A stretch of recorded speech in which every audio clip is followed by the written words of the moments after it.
absolutely thrilled to welcome you to the 16th podcast episode of Let's Talk. A heartfelt thank you to our new followers for your support and encouragement. Our podcast is not just another conversation, it's a deep dive into the inspiring stories of our guests.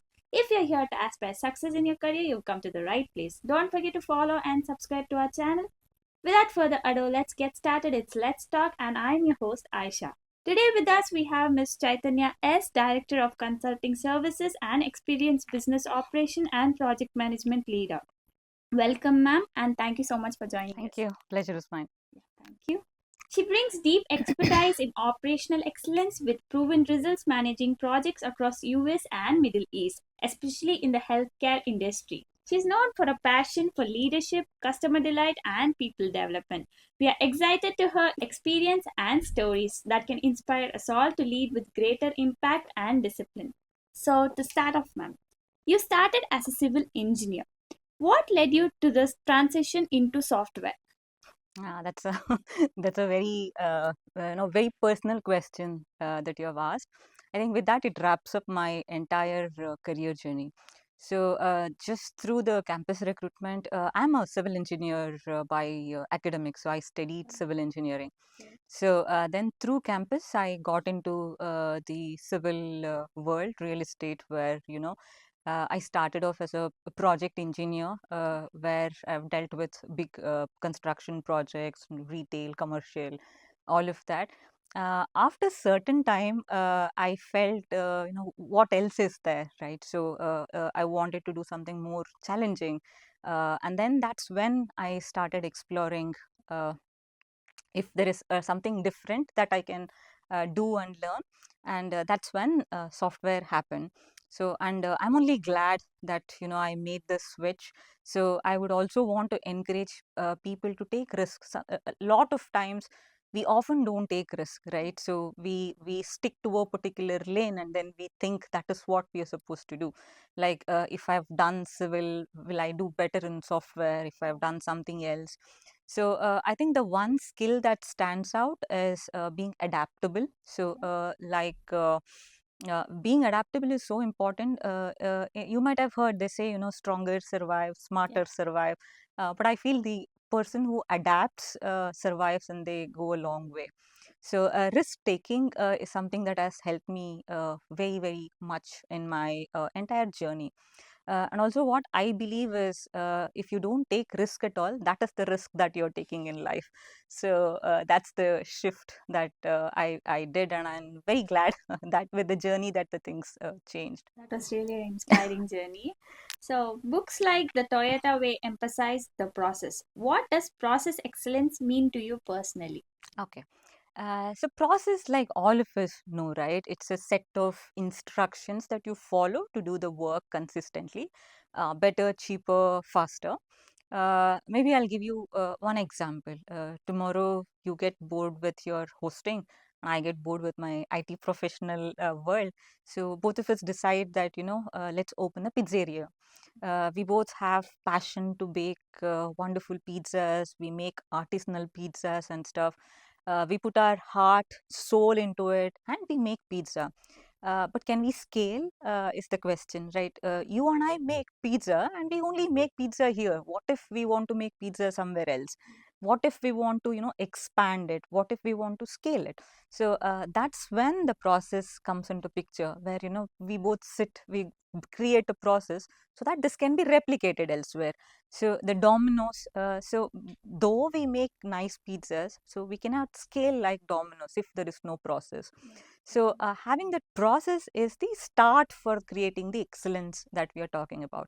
So then the excellence comes in. So excellence is, like I said, continuous improvement. It's the small changes that you make to make things better, right? So Domino's, if you agree, it might not be the best pizza that we have heard, but any Domino's that you go, you get certain quality of pizza, right? So it's uniform across. So to create that, I think process is very important, and the process becomes excellent while you start doing things and that questioning that status quo, making things better. That helps us in creating that process excellence. So for me, process excellence is something that if I want to do something consistently, delivering the same quality, which is more efficient, to get there is where the excellence part helps us. And for me, that is the process excellence. That's really great. So, do you believe creativity is something people are born with, or can it be developed over time? That's a very interesting question, though, because I think different people have different perspective. Few believe it's a muscle that needs to be trained. Few believe it's just there, right? It cannot be learned and taught.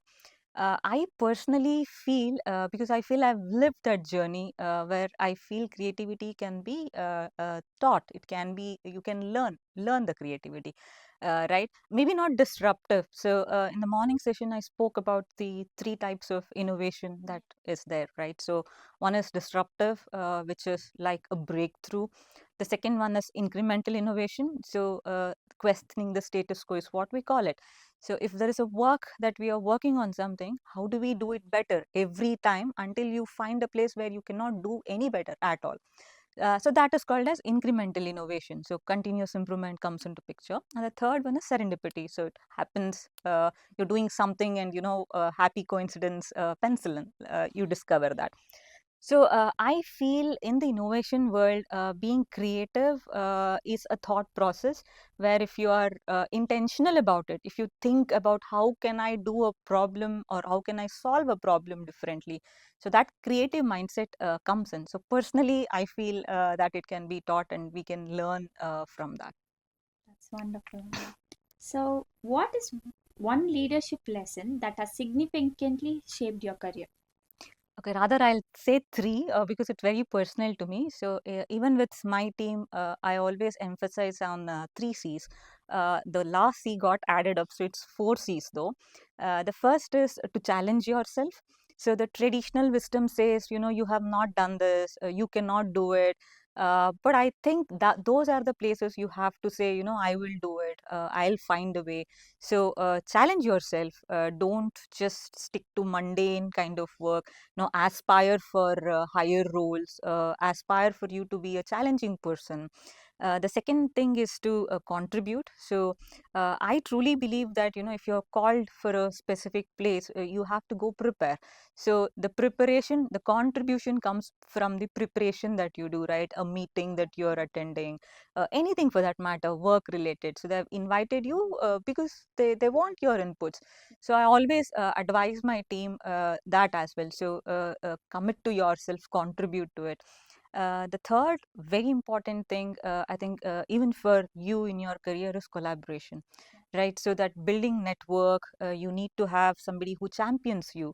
You need to have mentors who is there to give you nudge when you need it. I feel that has been very. I'm very gratitude to be in a place where I've had wonderful mentors, a wonderful ecosystem. So I would say collaboration is other mantra. The last C would be celebration. So once you have done all of this, you have to celebrate so that the small wins that I celebrate. So I've given you four lessons, but yeah, I call it as four C's, and that has helped me in my career. That's really great. So, in your view, how do large enterprises and startups differ in innovation, process, and growth? Okay, that's a nice question though. So before that, you have to remember one thing is that every big company was once a small company, right? Everything will have started small. So I don't think so. It's fair for us to compare between small and big because it has its own pros and cons.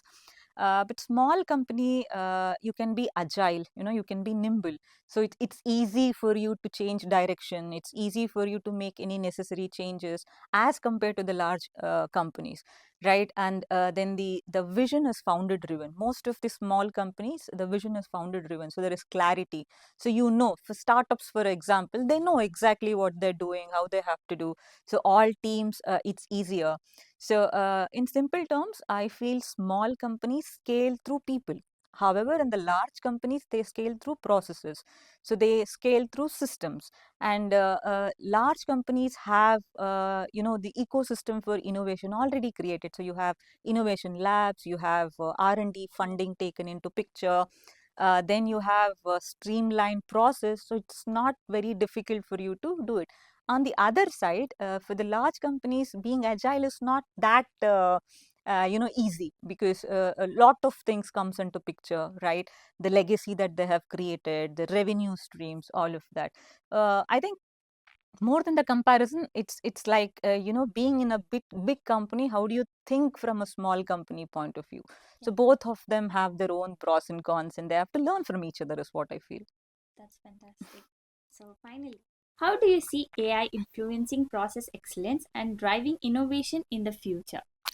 AI, I know it's a buzzword everywhere, right? Today it's Gen AI, almost we are talking Agentic about agentic AI, and you never know. So the change that is happening is at the exponential level. I feel, from the process point of view, because your question was specific to process, so the process gaps, right? So using AI as an enabler, it's easy for us to find out that pitholes. So if there is a process that is happening, you know that from A to Z you have to follow the process. You might have heard about RPA, robotic automation and stuff, right? So basically the robots, the agents will observe the work being done, and we can ask the questions like, if this process is efficient, is there any pitfall in the process? So AI can help us. I would say I would want to compare AI to electricity.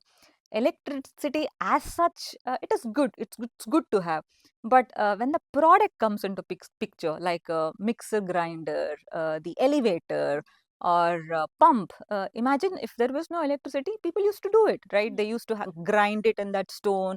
We take stairs, but then with AI, the speed at which the things automation. happen, the efficiency in terms of, faster, grinder, it's just like this, things Yeah. get done.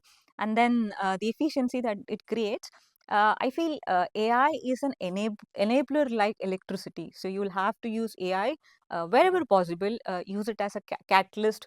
I feel using AI, the innovation cycle that we speak about, that will fasten up. So things are happening faster, right? You start making small improvements, the continuous improvements, so that innovation cycle is, you will be able to speed it. And AI will help in the pitfalls of process, to find out where what is not going, the lean methodology that we speak about. So in the process excellence space, I think AI will help us do that thing. Okay. That was really an amazing answer. And thank you for this amazing Thank you. session. I am sure our users would have gained a lot of valuable insights. So until next time, keep watching Let's Talk. And I'm your host, Aisha, signing off. Thank you. Thank you.